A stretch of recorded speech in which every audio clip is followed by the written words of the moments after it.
Hey guys, you're watching Cait Straight Up and I am Caitlin, and today I am sharing something with you that is so fun and special, and we are doing so in celebration of, I don't even want to say it out loud because it makes it for real, but I am turning 30, which is why I'm having this large glass of red wine, as always.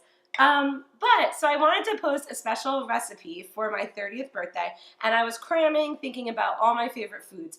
And as you know, as a fan of Cait Straight Up, I have a ton of favorite foods. So I decided to think a little bit more simple and think of the recipe that is the true way to my heart. And if you ask my husband, he will tell you, because I don't want chocolate on Valentine's Day. I certainly don't want chocolate if you've messed up.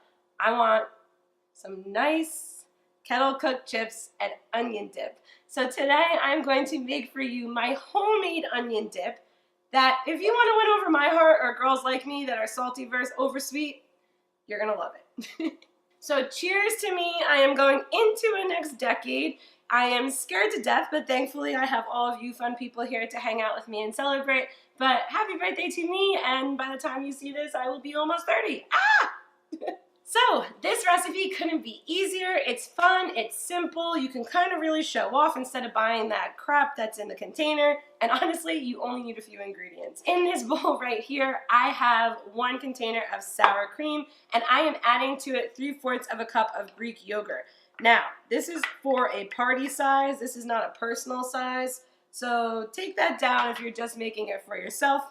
But if you are serving it for a party or the centerpiece to a crudité or veggies and dip, this is the perfect amount because it fills most dip bowls and leaves a little bit extra for if people really hammer it hard. The next thing that we're going to add is a sauteed onion, diced super small. You don't want anybody getting too large of a chunk of onion, so you're going to want to dice it down. Best way to saute it, just add a tablespoon of olive oil to your pan, let it heat up a little bit, and throw your diced onion right on in. You're going to want to continuously stir on medium heat so none of your onions burn, and you're just going to allow it to cook through until it's translucent and the juices start to come out. After that, remove it from the heat and completely allow it to cool. We cannot put hot onions in this dip. So when your onions are nice and cooled, you're going to just add them on in. It's okay that your spoon got sour cream on it because it's all going in the same thing anyway. So we're just going to add those onions, give it a stir, and a few other simple ingredients.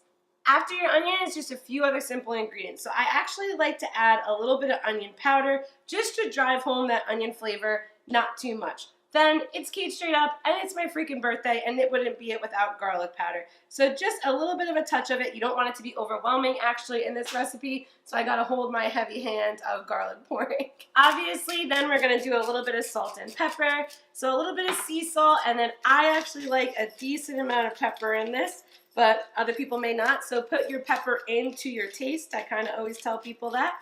Just kind of, I'm gonna give it a stir real quick, and then just do a little bit more, but that's just me. Do it the way you like it. All right, so I'm going to give this all a nice stir up, and then I'm going to share with you my final ingredient. It's a little bit of a twist, a little bit of a surprise, but I think it's fabulous. So after you got that nice and blended, you are going to add just a tiny bit of Worcestershire, not enough to make it watery, but just enough to get that kind of salty flavor in there. It's why I don't add a lot of salt, because I knew this was coming. So just add a little bit in there. Again, not to make your dip salty, just to make your dip really pop and have a ton of flavor when you're dipping those delicious kettle-cooked crunchy chips in it. The only other thing to do is grab your favorite chip, whether it be plain, barbecue, salt, and vinegar. I'm with you, any one of those. I don't care how you go. Make a nice plate, put a bowl in the center, and just get it on in there. This is what I love about this onion dip. It's super easy to make. It's homemade, so you know what's in it. You know that there's no kind of crazy levels of salt or added ingredients or MSG or anything like that. You got some really nice kind of sauteed onions that give it that homemade flavor versus that, jarred kind that you get in the store. And honestly, let's not complicate it. It's freaking chips and onion dip, and it's going to be awesome. You're really going to like this recipe. And there you have it, the way to my heart. Red wine and some kettle cooked chips and onion dip. Trust me, you can get me to do anything with this. I know this was a quick and easy one, but I'm telling you, you are going to love learning how to make this homemade. And make sure to come back and hang out with me for my next 10 years. I'm kidding. 40 is going to be a whole different story. I don't think I'm going to be able to take it. But make sure to come back and tune in on Tuesdays. Check me out on Instagram and Twitter. I'd love to hear from you. And other than that, guys, I am going to go drink wine until I forget that I'm 30. And I will see you next time. Bye-bye.